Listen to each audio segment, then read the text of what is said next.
இந்திய அரசுக்கு ஏஜெண்டாக முகவராக தமிழ்நாடு அரசு என்பது செயல்படுகிறதே ஒழிய தமிழர்கள் கஷ்டப்பட்டு உழைத்து உற்பத்தி செய்த நெல்லை வாங்குவதற்கு தமிழ்நாடு அரசு தயாராக இல்லை.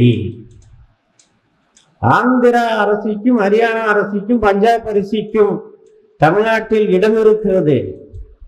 காவிரி உரிமை மறுக்கிற கர்நாடக அரசுக்கு அந்த மாநிலத்தினுடைய நெல் இங்கே விற்பனை செய்வதற்கு உரிமை இருக்கிறது. ஆனால் தமிழர்களுடைய நெல் என்பது பாதுகாக்கப்படவில்லை என்பதுதான் சோதனையான வெட்கக்கரமான செயல். ஆந்திராவில் மட்டும் 32,000 சதுர கிலோமீட்டர் நிலங்களை இந்திய அரசு நம்மிடம் இருந்து பறித்து கொண்டு தாரை பார்த்தார்கள். அப்படி போனதுதான் திருப்பதி, திருக்காலத்தி, சித்தூர், புத்தூர் போன்ற நிலப்பகுதிகள் மட்டுமல்ல, தாலுக்கா பகுதிகள் மட்டுமல்ல, பாலாறு, வடபெண்ணையாறு, ஆரணியாறு, கண்டலையாறு இப்படி நீர்பிடிப்புள்ள பகுதிகளும் பயிர்வகின. அப்படி போனதன் விளைவாக பாலாற்று உரிமை என்பதை நாம் இழந்தோம். அப்ப தமிழ் இனத்திற்கான தாயகம் என்பது தமிழர்களுக்கான தாயகமாக இல்லை என்பதுதான் இன்றைக்கு இருக்கிற நிலை. ராமநாதபுரம் சேதுபதி மன்னர்களுக்கு சொந்தமான அரிய வகை மீன் வளங்களை கொண்ட பவள பாறைகளை கொண்ட கச்சத்தீவை இந்திரா காந்தி இலங்கை அரசுக்கு தாரை வார்த்தார். 650க்கு மேற்பட்ட மீனவர்கள் படுகொலை செய்யப்பட்டிருக்கிறார்.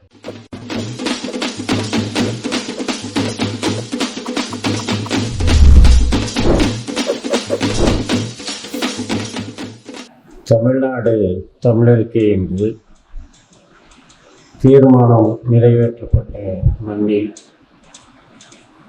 ஆதிக்க இந்தியை தடுத்து நிறுத்திட தமிழர் பெரும்படை புறப்பட்ட மண்ணில் அன்னை தமிழுக்காக தன்னை தானே எதிர்த்துக் கொண்டு தமிழ் இனத்திற்கு ஒளி கொடுத்த கீழப்பழுவூர் சின்னசாமி மறைந்த மண்ணில் தமிழர்களின் வாழ்வுரிமை பாதுகாக்கவும் தமிழர்களின் தாயகத்தை பாதுகாக்கவும் உறுதியேற்கக்கூடிய நாளாக நடைபெற்றுக் கொண்டிருக்கிற தமிழ்நாடு நாள் சிறப்பு கூட்டத்தினுடைய தலைவர், தலைமை செயற்குழு உறுப்பினர், திருச்சி மாநகர தமிழ் தேசிய பேரியக்க செயலாளர் தோழர் இலக்குவன் அவர்களே, உணர்ச்சி மிக்க பாடல்களை பாடியிருக்கிற தோழர் காசிநாதன் அவர்களே, பொறியாளர் முத்து குமாரசாமி அவர்களே, கருத்துரை வழங்கி விடைபெற்றிருக்கிற மூத்த வழக்கறிஞர் அருணாசலம் அவர்களே, இனியன் அவர்களே, இனியனுக்கு பதிலாக விளையாட்டியிருக்கிற பொறியாளர் ராஜா ரகுநாதன் அவர்களே, தோழர் சூரியகுமார் அவர்களே, வரவேற்புரையாற்றியிருக்கிற வேதமுத்து அவர்களே, நன்றி உரை கூற இருக்கிற சகோதரி தமிழரசி அவர்களே, இங்கு இருக்கிற பெரியவர்களே, நண்பர்களே, அனைவருக்கும் பணிவான வணக்கம். இறந்து போன தியாகிகளை நினைவு கூறாத எந்த ஒரு சமூகமும் வரலாற்றில் தடம் பதித்து எதிர்கால வாழ்விற்கு வழிகாட்ட முடியாது. கடந்த கால தவறுகளில் இருந்து பாடத்தையும் கடந்த கால போராட்டங்களில் இருந்து வீரத்தையும் பெற்றுக்கொண்டு போராடக்கூடிய இனம்தான் சமூகத்தில் வாழக்கூடிய இனமாக, வழிகாட்டக்கூடிய இனமாக இருக்கும். தமிழ் தேசிய பேரியக்கத்தினுடைய தலைவர் ஐயா மணியரசன் சொல்லுவார், எவரெஸ்ட் மலையில் ஏறுவதை காட்டிலும் கடினமானது இந்தியாவை புரிந்து கொள்வது. இந்தியாவை புரிந்து கொள்ள அதனை மூடி இருக்கிற 2 கதவுகளை திறந்து பார்க்க வேண்டும். ஒன்று தேசிய இனச்சிக்கல், மற்றொன்று வர்ணசாதி கொடுமை. தேசிய இனம் இறையாண்மை உள்ள தேசிய இனமாக தமிழ் தேசிய இனம் விளங்க வேண்டும் என்பதற்காக நாம் போராடி கொண்டிருக்கிறோம். 1956 நவம்பர் முதல் நாள் தமிழ்நாடு மொழிவழி தாயகமாக, இனவழி தாயகமாக அமைந்த நாள். வரலாற்று அறிஞர்கள் சொல்கிறார்கள், 1789 நடைபெற்ற பிரெஞ்சு புரட்சிக்கு பின்னால் 1914 நடைபெற்ற முதலாம் உலகப் போருக்கு பின்னால் தேசிய இனங்கள் பிறந்தன என்று சொல்கிறார்கள். நம்முடைய மரபில் சேர சோழ பாண்டியர்களாக 11 குறுநில மன்னர்களாக தமிழ்நாடு இருந்த நிலையில் தமிழ்நாட்டினுடைய எல்லை என்பதும் நாம் தமிழர்கள் நம்முடைய தாய்மொழி தமிழ்மொழி என்கிற உணர்வு 1000 ஆண்டுகளாக இருந்து வருகிறது. தொல்காப்பியத்தின் பாயிரத்தில் முன்னரை எழுத வந்த பணம்பரனார் சொன்னார், வடவேங்கடம் தென்குமரி ஆயிடை தமிழ் குரு நல்லுலகம். கன்னியாகுமரியிலிருந்து இமயம் வரை வேங்கடம் என்பது இமயமொழியை குறித்தது. இந்தியா முழுக்க வாழ்ந்த சமூகம் தமிழர்கள் என்று நாம் சொன்னால் சிலர் குறைப்பட்டுக் கொள்ளலாம். அண்ணல் அம்பேத்கர் சொல்கிறார், பொதுவுடைமை கட்சி தலைவர் ஜோதி பாசு சொன்னார். அப்படி வாழ்ந்த இனம் எப்படி இன்றைக்கு அடிமையாக இருக்கிறது? வணிகம் செய்ய வந்த வெள்ளையன் சென்னை, மும்பை, கல்கத்தா பகுதிகளில் கிழக்கிந்திய கம்பெனியின் கிளைகளை ஆரம்பித்து வணிகம் செய்ய வந்தார். யாருக்கும் மற்றவர்களோடு தொடர்பு கிடையாது. கல்கத்தாவில் இருக்கக்கூடிய கிழக்கிந்திய கம்பெனி நட்டத்திற்கு உள்ளாகி திவாலான நிலையில் பிரிட்டிஷ் பாராளுமன்றம் ஒரு சட்டத்தை பிறப்பிக்கிறார்.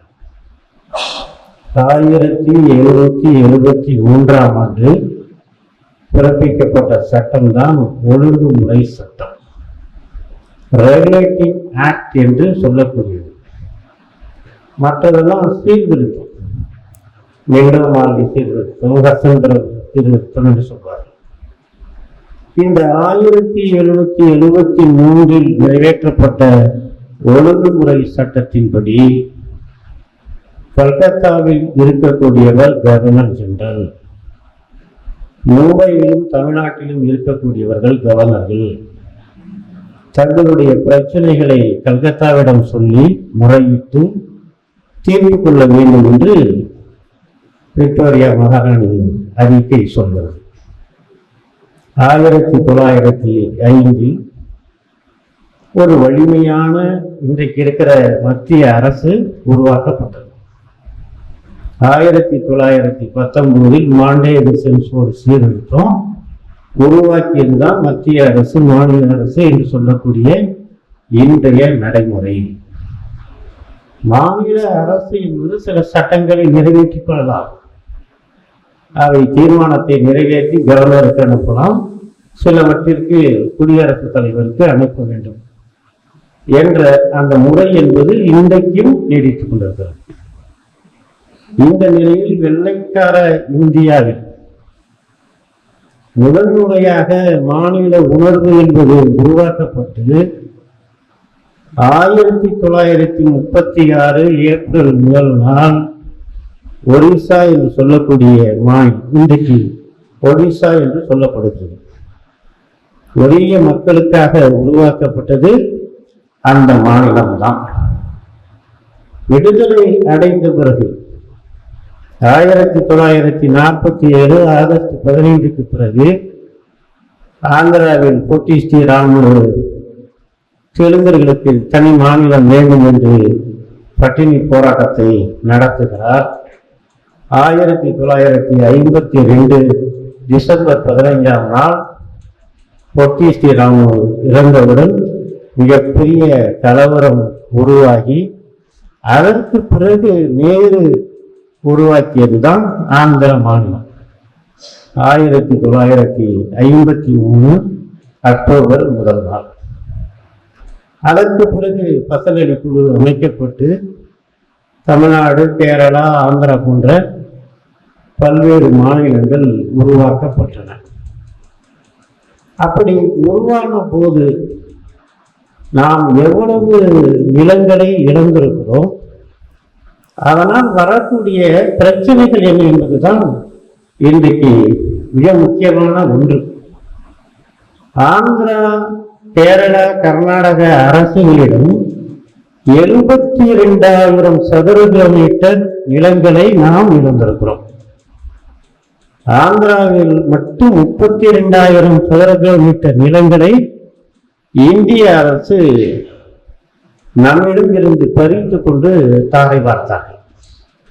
அப்படி போனதுதான் திருப்பதி, திருக்காலத்தி, சித்தூர், புத்தூர் போன்ற நிலப்பகுதிகள் மட்டுமல்ல, தாலுக்கா பகுதிகள் மட்டுமல்ல, பாலாறு, வடபெண்ணையாறு, ஆரணியாறு, கண்டலேறு இப்படி நீர்பிடிப்புள்ள பகுதிகளும் பயிர்வகின.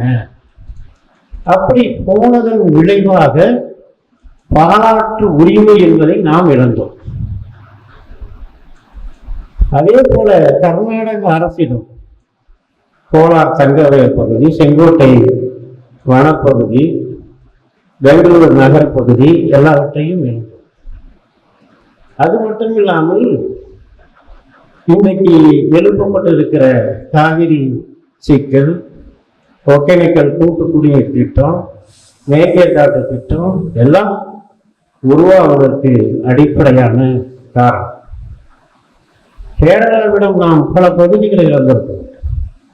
தேவிகுளம், வீர்மேடு இந்த பகுதிகளை இழந்ததால் முல்லை பெரியாறு சிக்கல் என்பது இன்றைக்கும் நீடித்துக் கொண்டிருக்கிறது. மதுரை, சிவகங்கை, தேனி, திண்டுக்கல், ராமநாதபுரம் 5 மாவட்டங்களுக்கு குடிநீர் ஆதாரமாக இருக்கக்கூடிய முல்லை பெரியாறு உரிமை என்பது கேரள அரசால் மறுக்கப்படுகிறது. கேரளாவில் காங்கிரஸ் ஆட்சி செய்தாலும் கம்யூனிஸ்ட் ஆட்சி செய்தாலும் அவர்கள் தமிழ்நாட்டிற்கு தண்ணீர் தரக்கூடாது, தர முடியாது என்கிறார்கள். அவர்கள் மலையாளிகளாக இருக்கிறார்கள். நாம் அப்படி இருக்கிறோமா? தமிழ்நாட்டில் இருக்கிற தலைவர்கள் அப்படி குரலை எழுப்பியிருக்கிறார்களா? பெரியார் அவர்கள் சொல்கிறார், அந்த பசலடி குழுவிலே ஒரு உறுப்பினர் பணிக்க மலையாளி, நேருவுக்கு நெருங்கிய நண்பர். மலையாளிகள் தான் இன்றைக்கும் மிக முக்கியமான பொறுப்பில் இருக்கிறார்கள். 1.5 லட்சம் ஈழத்தமிழ் மக்கள் படுகொலை செய்யப்படுகிற போது அந்த 4ஆம் கட்ட ஈழப்போரை நடத்தியவர்கள் KR நாராயணன், சிவசங்கர மேனன் என்று சொல்லக்கூடிய மலையாள அதிகாரிகள். அந்த பணிக்கரையினுடைய நண்பர் தேவிகுளம், வேறுவேறு பகுதிகளில் பிழைக்க போனவர்கள் தமிழர்கள், அவர்கள் சொந்த மண்ணுக்கு உரியவர் அல்லது என்று பணிக்கர் சொன்னார். நான் ஏற்றுக்கொண்டேன் என்று பெரியார் சொல்கிறார். புறமாவது மேலாவது எல்லாம் இந்தியாவுக்குள் தான் இருக்கிறது என்று நம்முடைய பெருந்தலைவர் காமராசர் சொன்னார். அப்படி போனதான் எவ்வளவு பிரச்சனைகள். முல்லை பெரியாறு சிக்கல் மட்டுமல்ல, பம்பாறு, அட்டப்பாடி, சிறுவாணி, ஆலியாறு, பரம்பிக்குளம் என்று பல்வேறு நீர் சிக்கலுக்கு இந்த எல்லை பிரச்சனை என்பது காரணமாக இருக்கிறது. முல்லை பெரியாறுல மொத்தம் 155 அடி உயரம், 152 அடி தண்ணி தேக்கினா 4867.9 மில்லியன் கனமீட்டர் தண்ணி கிடைக்கும். கேரளாவினுடைய விவசாயத்திற்கு குடிநீருக்கு எவ்வளவு தண்ணினா 2254 மில்லியன் கனமீட்டர். அரபிக்கடலை கலக்கிற தண்ணீர் 2313 மில்லியன் கனமீட்டர் தண்ணி. தமிழ்நாட்டிற்கு 152 அடி தண்ணி கேட்கலாம்.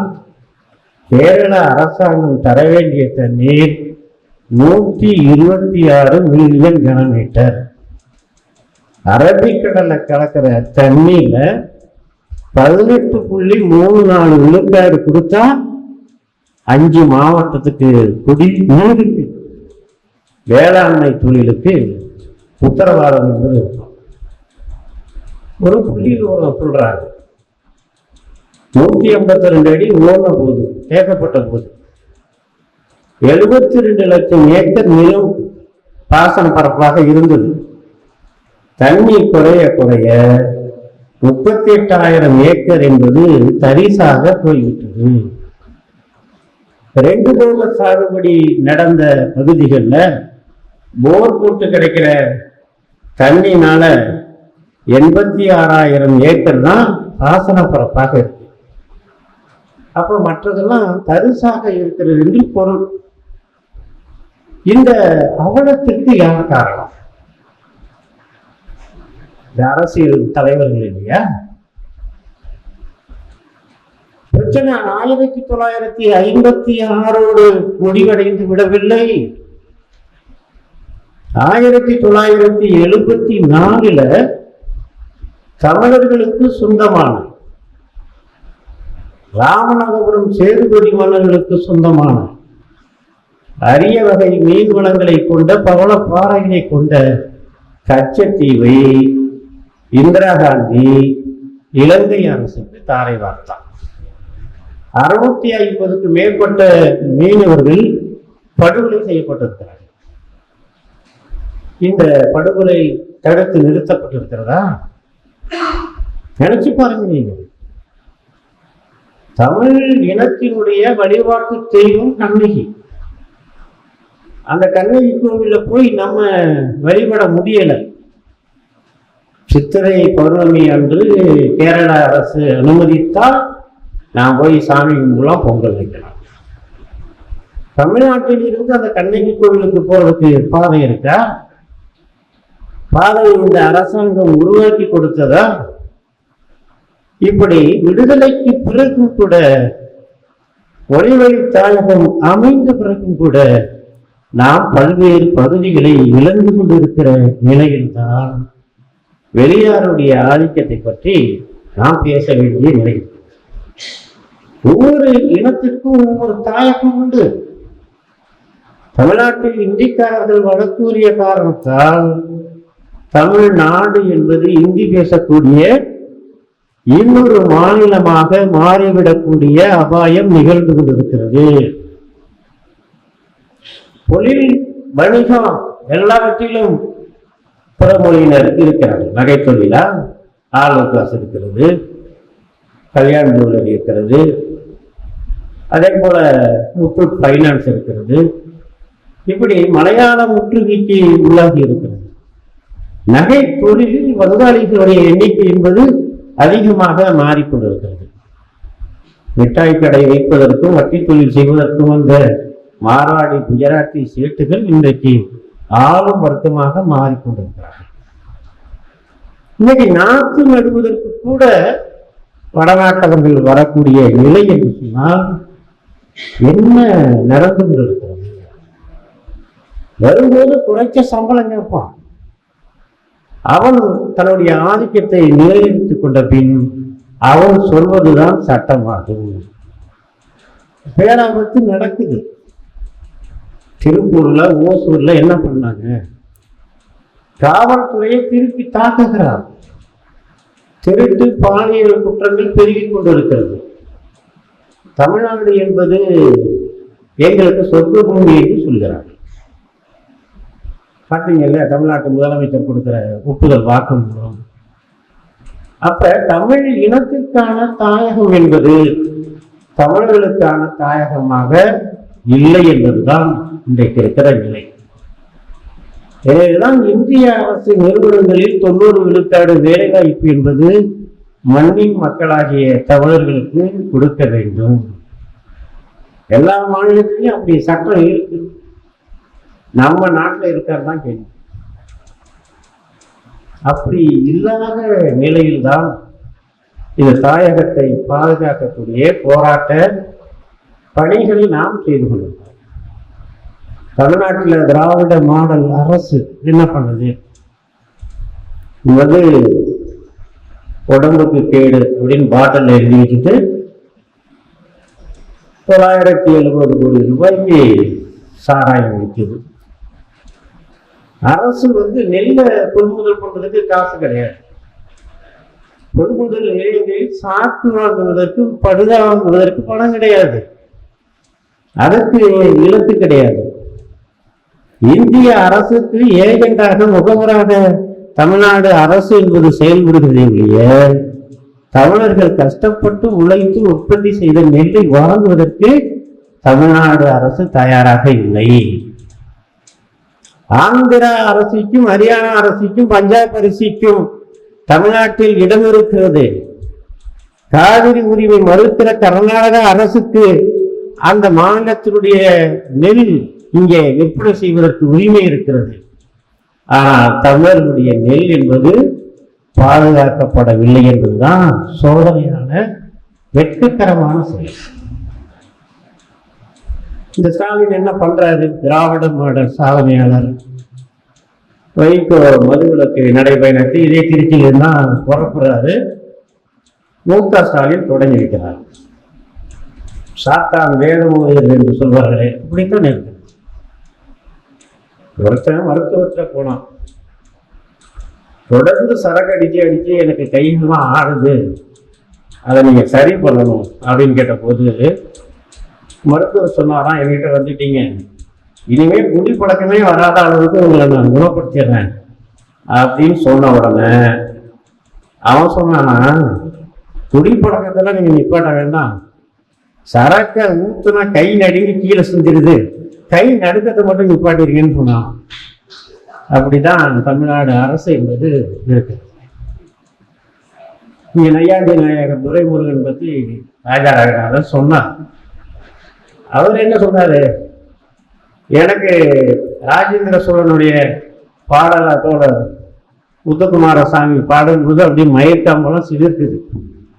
ஆனா துரைமுருகன் என்ன சொல்றாரு? உதயநிதி ஸ்டாலின் வந்து ராஜேந்திர சோழன் இந்த எம்புருஷன் குழந்தை மாதிரிங்கிற படத்துல வடிவே கோஷம் போடுறதுக்கு நோக்கம் போடுறதுக்கு ஆளை கூட்டி வருவாரு. அப்போ ஒருத்தன் சொல்லுவான், அண்ணன் முருகேசன் வாழ்க்கைன்னு சொல்லிட்டு இருப்பான். திடீர்னு அமெரிக்க ஜனாதிபதி அண்ணன் முருகேசன் வாழ்க்கை வாங்குற காசுக்கு மேல போவாண்டாங்க கொய்யால அப்படின்பார். அந்த ஊர் ஒரு பூவல் கூட்டமாக அடிமை கூட்டமாக மாறிக்கிட்டு இருக்கு.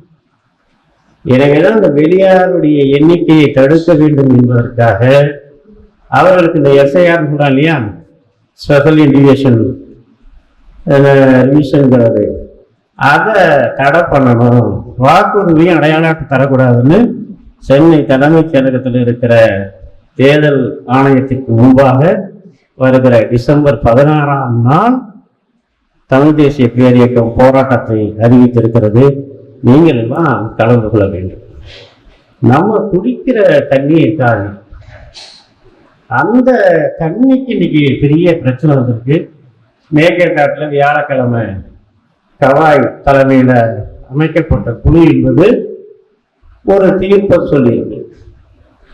67.16 டிஎம்சி அமெரிக்கா அந்த தண்ணீரை கொள்ளளவுக்குடைய மேற்கேற்காட்டு அணையில் கட்டப்பட்டால் தமிழ்நாட்டுக்கு சொட்டு தண்ணியும் வராது. அதுக்கு 14,000 கோடி ரூபாய் கர்நாடக அரசு செலவு பண்ணி 1000 கோடி ரூபாய் செலவு பண்ணிட்டு தான் சொல்றாங்க. விரிவான திட்ட அறிக்கையை காவிரி ஆணையக்குழு தலைவர் ருத்தர் கேட்டு வாங்கியிருக்காரு.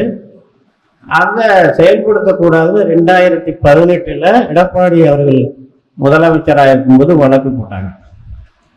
அந்த வழக்கை வரக்கூடிய 23ஆம் தேதி, நவம்பர் மாதம் 23ஆம் தேதி பணி ஓய்வு பெறக்கூடிய நிலையில் இருக்கிற தலைமை நீதிபதி பூஷன் ராமகிருஷ்ணா ஹவாய், அதான் பிஆர் ஹவாய்ங்க, அவர் தலைமையில வினோத் சந்திரன், விபுல் பஞ்சோடி போன்ற குழு இதை நாங்கள் தமிழ்நாடு அரசினுடைய மனுவை தள்ளுபடி பண்றோம். தொடக்க நிலையில எங்களால் இதுக்கு தடை போட முடியாது அப்படின்னு சொல்றாங்க. அப்புறம் கட்டி முடிச்ச பிறகுதான் அனுமதி கொடுப்பாங்களா? எப்படிப்பட்ட நிலை பாருங்க. தமிழ்நாட்டில் விவசாயிகளுக்கு அதை பற்றிய அக்கறையும் இல்லை, கவலையும் இல்லை. இப்ப தமிழ்நாடு அரசு அதுக்கு முயற்சி செய்யணுமா இல்லையா? நீராற்றல் துறை அமைச்சராக இருக்கிற துரைமுருகன் முயற்சி செய்யணுமா இல்லையா? இப்ப நம்ம சொல்றோம், மறுசீராய்வு கமிட்டியிலே வழக்கு போடுறது ஒரு பக்கம் இருந்தாலும், தமிழ்நாடு முழுக்க காவிரி குறிப்பா மையமாக வைத்து விழிப்புணர்வு ஊட்டக்கூடிய கூட்டங்களை திராவிட முன்னேற்ற கழக அரசு செய்ய வேண்டும். தமிழ்நாடு முழுவதும் ஒரு நாள் கடையெடுப்பு என்பதை நடத்த வேண்டும். இந்த பிரச்சனையை அரசியல் பிரச்சனையாக, மக்கள் திரள் போராட்டமாக தமிழ்நாடு அரசு மாற்றி அமைக்க வேண்டும். காவிரி என்பது நம்முடைய வளர்ப்பு தாய். காவிரி இல்லாமல் வாழ்வில்லை, களம் காணாமல் காவிரி இல்லை என்று சொல்லக்கூடிய நிலையில் காவிரியை காப்பதும், தமிழர் தாயகத்தை பாதுகாப்பதும், வருங்கால இளைஞர்களுக்கான வசந்த காலத்தை உருவாக்கி கொடுக்க வேண்டும் என்பதும் நம்முடைய அடிப்படை உணர்வாக இருக்க வேண்டும். தமிழீழ தேசிய தலைவர் பிரபாகரன் கேட்டாங்க, உங்களுக்கு எப்போ கோபம் வரும்னு கேட்டாங்க. அவர் சொன்னாரு, என் இனத்துக்கு எதிராக நின்றுவார், என் கோபத்தை புரிந்து கொள்வார். இந்திய திராவிட ஆட்சியாளர்களே, தமிழ் இனத்தினுடைய கோபத்தை புரிந்து கொள்ளுங்கள். இந்த நாளை சிறப்பாக ஏற்பாடு செய்த திருச்சி தோழர்களுக்கு பாராட்டு வாழ்த்துக்களை தெரிவித்து போராட்ட களத்தில் சந்திப்போம். நன்றி, வணக்கம். இவ்வாறான பல செய்திகளை, பல சிக்கல்களுக்கு விடை கிடைக்கக்கூடிய செய்திகளை தமிழர் கண்ணோட்டம் வலைவழியில் வெளிப்படுத்தி வருகிறோம். இது தற்சார்பாக செயல்படுவதற்கு நிதி தேவைப்படுகிறது. இந்த நிதியை நம்முடைய மக்களாகிய நீங்கள் தான், இளையோரும் பெரியோரும் நண்பர்களும் தோழர்களும் சான்றோரும், நீங்கள் உங்களால் இயன்ற அளவு என்ன இயலுமோ அந்த நிதியை வழங்குமாறு அன்போடும் உரிமையோடும் கேட்டுக்கொள்கிறேன். உங்களுக்கு நன்றி உணர்வோடும் பொறுப்புணர்வோடும் தமிழர் கண்ணோட்டம் செயல்படும் என்பதை உறுதி தெரிவித்துக் கொள்கிறேன். நன்றி, வணக்கம்.